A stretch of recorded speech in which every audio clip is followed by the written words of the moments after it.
If you don't understand white supremacy, what it is, and how it works, then anything else that you think that you know will only confuse you. Nilly Fuller. What it do, family? Over the past few days, I had the privilege of visiting a museum in Houston. And I came across this painting, which was painted by a man named El Franco Lee II. And I loved this painting so much, I had to take a photo of it because it encompasses everything that I wanted to speak about today. And I see a lot of things and a lot of people in this painting. I see politicians. I see divestors. I see Sambos. I see athletes. I see what my boy Matt Black would call twerk zombies. I see bed wenches. I see bed bugs. I see entertainers. I see black folk in the rainbow community. I see black folk in the Democratic Party. And I see black folk in the Republican Party. But with all the things that I see, one of the things that I see that stands out the most to me is the white folk in the back who are loving on these folk here, these black folk, but only because they're cooning and they're submissive. You know, I started off this video with a reference from Neely Fuller. If you don't understand white supremacy, what it is, how it works, then everything that you think you know will only confuse you. And that's what I'm seeing a lot in our community. A lot of people who are either willfully ignorant or unwillfully confused, greatly confused. And if you need any evidence on how white supremacy works, you need to look no further than the way that they treat our children, how they attack our children. They attack the most confused. Our children know nothing about white supremacy unless we're teaching them about white supremacy. And even then, they attack them because they're the most vulnerable. But do we have the same issues? Do you see black folk just going around attacking white children? And a lot of people can't grasp that concept. They'll be like, I hear a lot of people say things like, well, what kind of monster would do that to a child? Not understanding white supremacy. Not understanding how the slave masters used to do the exact same thing to the men, women, and children of the slaves. See, confusion is a mug because it will have you either living in denial or creating your own illusion. But you being delusional does not change what white supremacy has and continues to do. So I wanted to touch a few areas. And then I want to get into a couple of articles. Because a lot of people that I've been hearing as of recently has been making ignorant statements. Ignorant statements that needs to be addressed. And one of the ignorant things that I've heard as of lately is a uprise of black folks starting to say, are continuing now to say, well, white supremacy don't exist. Ain't nobody supreme over me.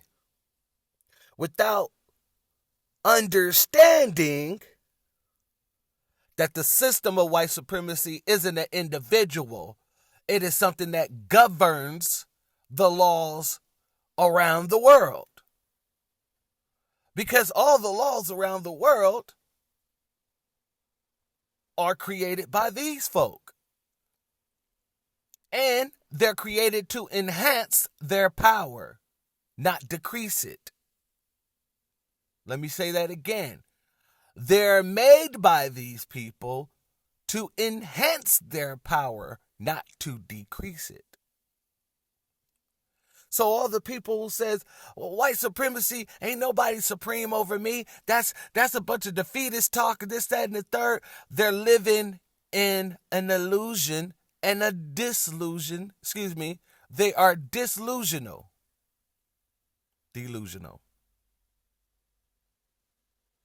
They're straight delusional. But those type of people, they kind of fall in with the willfully ignorant people. Because they think that if they can tell themselves that it doesn't exist, that it won't affect them in the same manner. But the truth of the matter is, it's going to affect them whether or not they believe in it or not. See, white people, as Neely Fuller said, they play stupid when it comes to white supremacy. And he also said that some black folk like to play stupid right along with them. And nowadays, we're seeing that more and more and more in a multitude of areas. Proving Neely Fuller's statement that I referenced earlier in the video, absolutely correct and factual. Absolutely correct and factual. People think they understand our education system. Well, over the past few years, we've been seeing the education system get turned right upside down. Right upside down, in order to try to eliminate the information about you and me. In order to eliminate information that will teach white Americans about their past barbarism and heritage. Black enrollment, people think they know about. Think that, we're some of the most enrolled students in some areas, and the truth of the matter, we're not. That's why the whole affirmative action situation really wasn't a bother for a lot of us, because a lot of us know and knew that affirmative action not only benefited white women the most, but only a small 0.1% of us actually benefit from it. That's it. We don't even really benefit from the program that was created for us. Everyone else does. But to all the people who don't understand that, don't understand how white supremacy took that and shoehorned everyone else into it, then you have a lot of people running around like Roland Martin screaming about the SCOTUS decision. People like Biden coming out talking about legacy and all this other stuff, trying to get black folk to think that they care. The CBC, the Congressional Black Caucus, come out and say what they had to say. But they have nothing to say in all the time that we've been calling for action. All the time we've been screaming for reparations. Talking about policy and programs. They ain't had nothing to say then.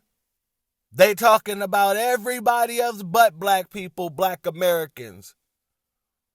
Which got them the name the Immigrant Caucus.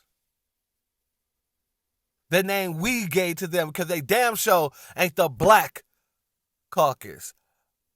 They're the Immigrant Caucus because that's who they've been running around capping for. Black and brown, brown, brown, brown, brown, brown, brown. And we like flush it down. But all these people are coming out trying to pretend like they care so they could try to get people to get on the Democratic bandwagon. Because black folks at this time is the most turned off by politics. Well, not really politics. These politicians, both parties, whether Republican or Democrat, black folks ain't really rocking with them. And we're saying you're going to have to give us something for our vote. Like you do every other community. If you ain't repping reparations with us, then we ain't messing with you. If you ain't speaking the way we speaking and actually putting some action behind it, we ain't rocking with you. But a lot of other people don't understand that. And so they're going around capping for the Democratic Party, screaming, this is why we need to vote blue no matter who, because if we don't, we're going to keep getting these type of decisions and we're going to go back to Jim Crow, blah, blah, blah, blah, blah. It's a fear tactic. But when you understand the system of white supremacy, you don't have that fear, and you can't be fear-mongered into doing something just because they want you to do it. It just won't happen. It just won't happen. So another thing, they got you confused about your religion and who you are. And everybody running around, I'm a Hotep, I'm a Hebrew, I'm this, I'm a Nubian, I'm that. Don't call me black, I'm indigenous. Got you hella confused. You don't know if you're a Christian, a Muslim, spiritual, atheist, agnostic. All you know is that you're fighting with everybody else about what you believe. Instead of accepting the fact that, yes, we're all these things. Your religion is your religion, but when you talk about the black Americans, we're all these things. Whether you call yourself ADOS, Foundational Black American, descendant of American slave, indigenous American, indigenous foundational, I don't care. I don't have an ego to inflate about that. If you're a descendant of an American slave, then that means we're family. And I don't care what you want to call yourself. It's preference. Do you? But people don't understand that much. They just have too much ego and don't want to let go. So that we can actually get somewhere with it. It's a fight amongst each other. Another Willie Lynch situation, if you will.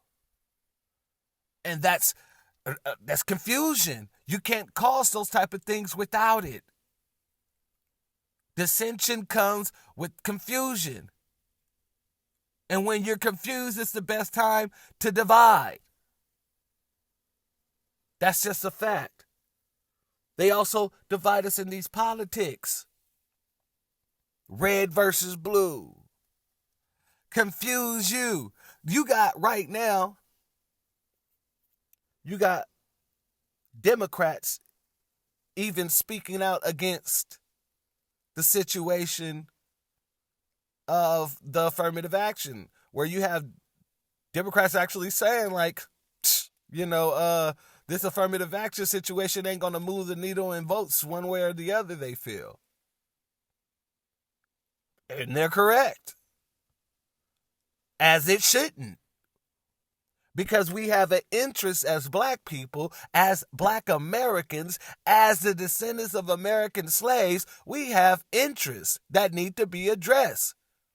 And we don't even care about race-based situations. This is lineage-based. Our reparations is lineage-based. This is something that was literally and is literally a right, a birthright for us.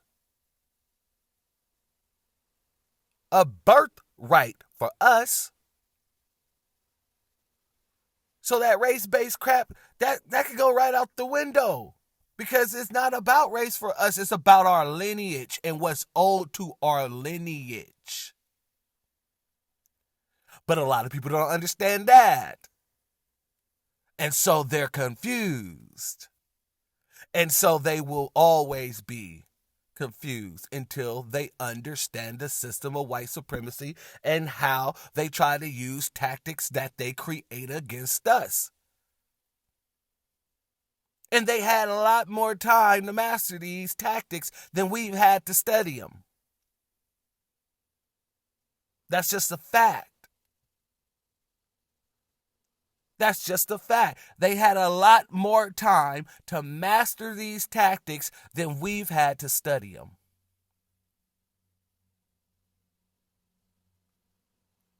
And that's just something that we need to pick up on and start really, really breaking into. We need to really dissect that thought so that we can understand, overstand, and understand that things do take time, but these folks are very sophisticated when it comes to their white supremacist tactics because they had a lot more time developing them than we've had time studying them to fight them. Our morals is all messed up. Got our morals confused. I had a conversation. I was in a live panel the other day. And the conversation started out about women twerking and men shouldn't mind that women are twerking, this, that, and the third. And as I stated, if it's my girl, if she's twerking, that it is not at home for me. If she's doing it online and everything else, then she ain't my girl. And the way that the girl that I was speaking to brought it was like, men are so this and so that, but they go and pick the one that's twerking in the club and expect them to stop twerking and all this other stuff when they was doing this before.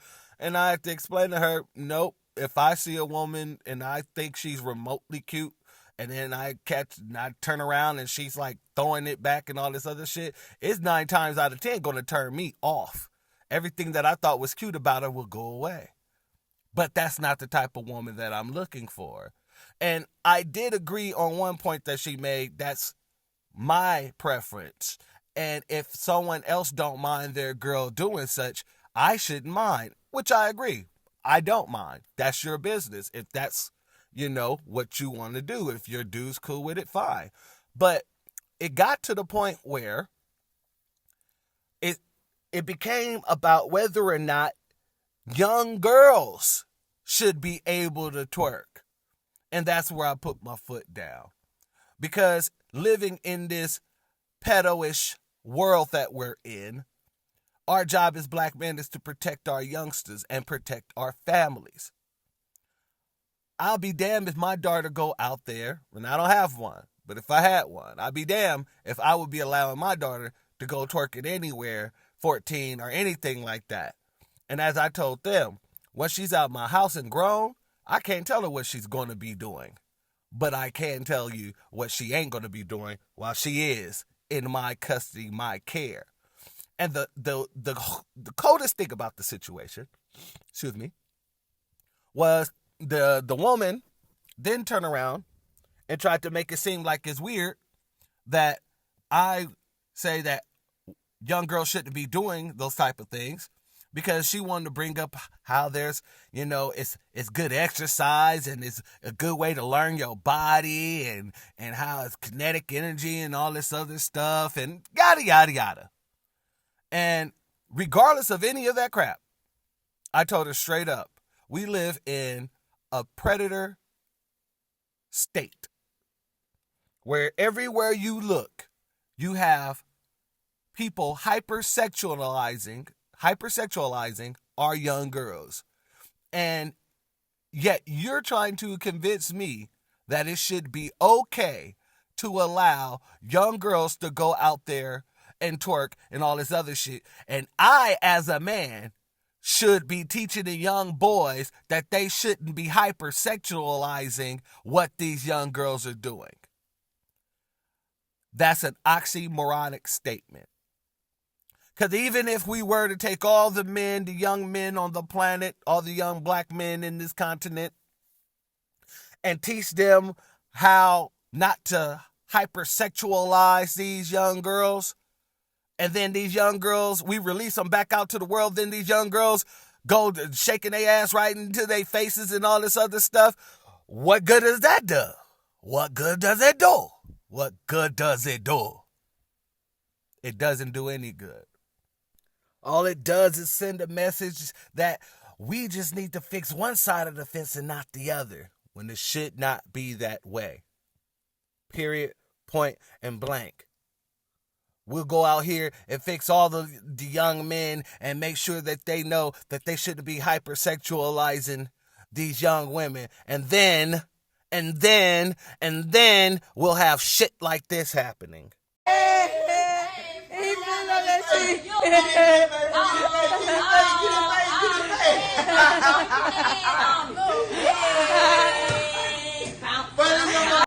No, you are not tripping. You are watching this nasty fecal stain shake her ass all over a little baby boy.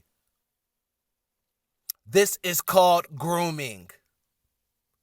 This is called grooming. But people think this is okay. Some people think this is funny. Some people think that this is jokey. Some people think that this is just pure old fun. It is a sickness. It is a sickness. This is grooming.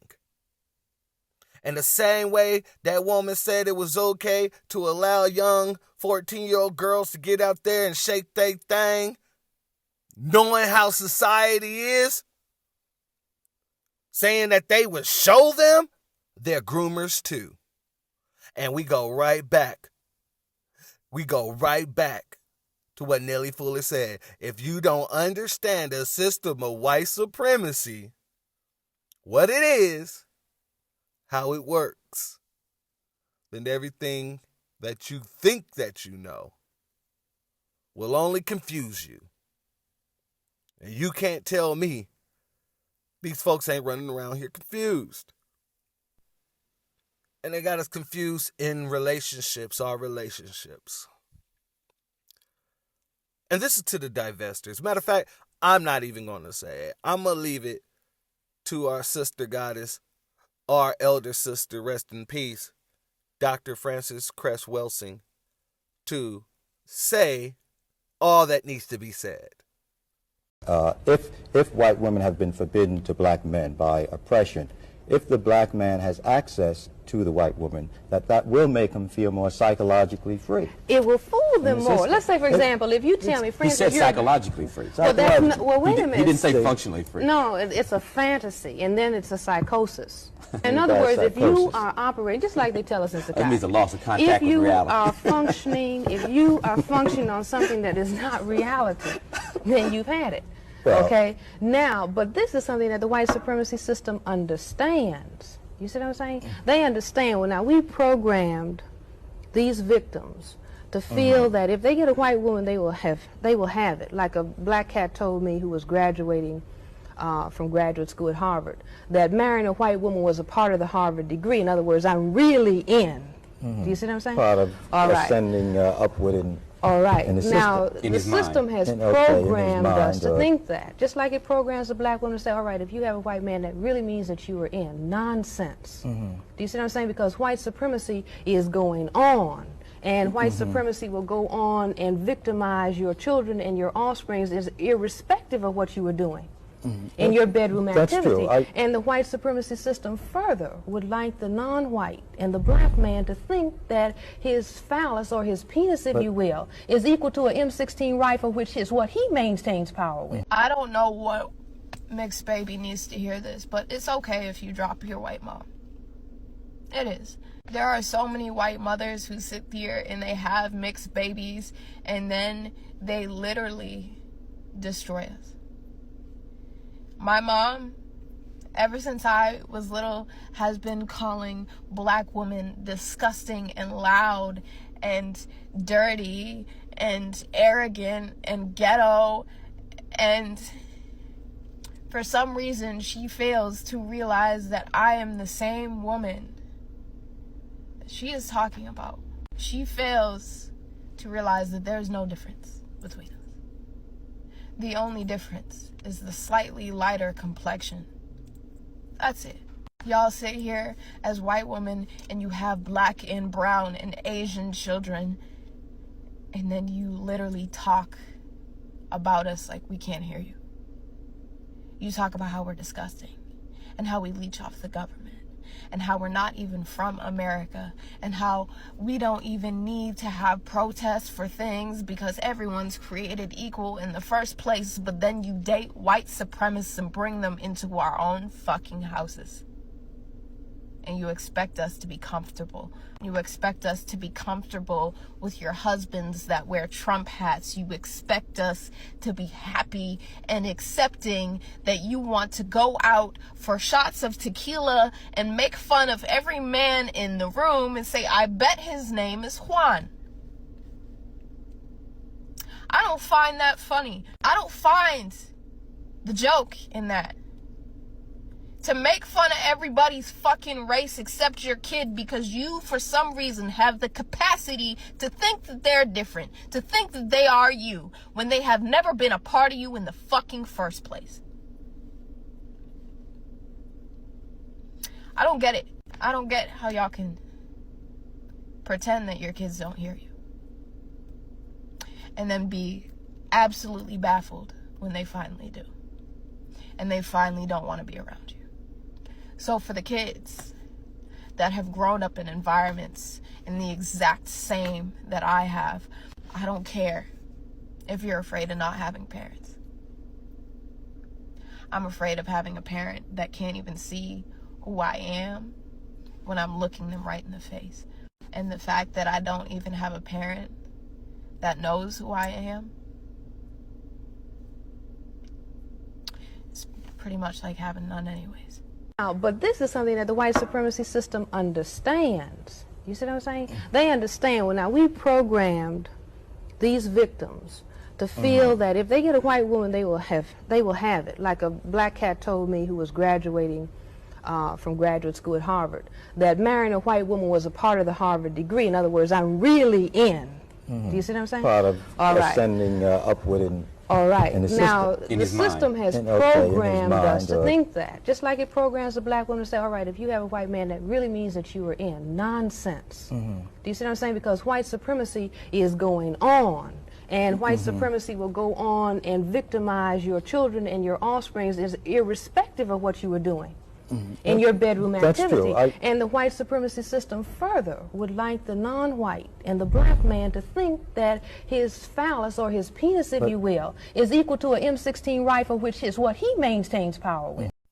And I think I'm just going to leave it at that, family. I did want to read a couple of things to you guys, but I think I'm going to save that for the next video and make that a full-length video as well. This one actually went longer than I expected it to do. However, I do want everyone to take into account what Neely Fuller said and how important it is to not only study the system of white supremacy, but to understand it and understand how it works so that when you're able to see those things, those tactics, you're able to address those tactics. You can't address anything that you can't see. And if you're blind to what white supremacy do, then how could you fight what white supremacy does? Anyway, family, hit them like buttons, hit the subscribe, hit that share button, make sure that we get this message out. There's so much that we can learn from the people who put the footwork in. All we have to do is listen, pay attention, and continue to stand on the shoulders of our greats, because they gave us the code. It's up to us to follow it. The doors of the church are now closed. Peace.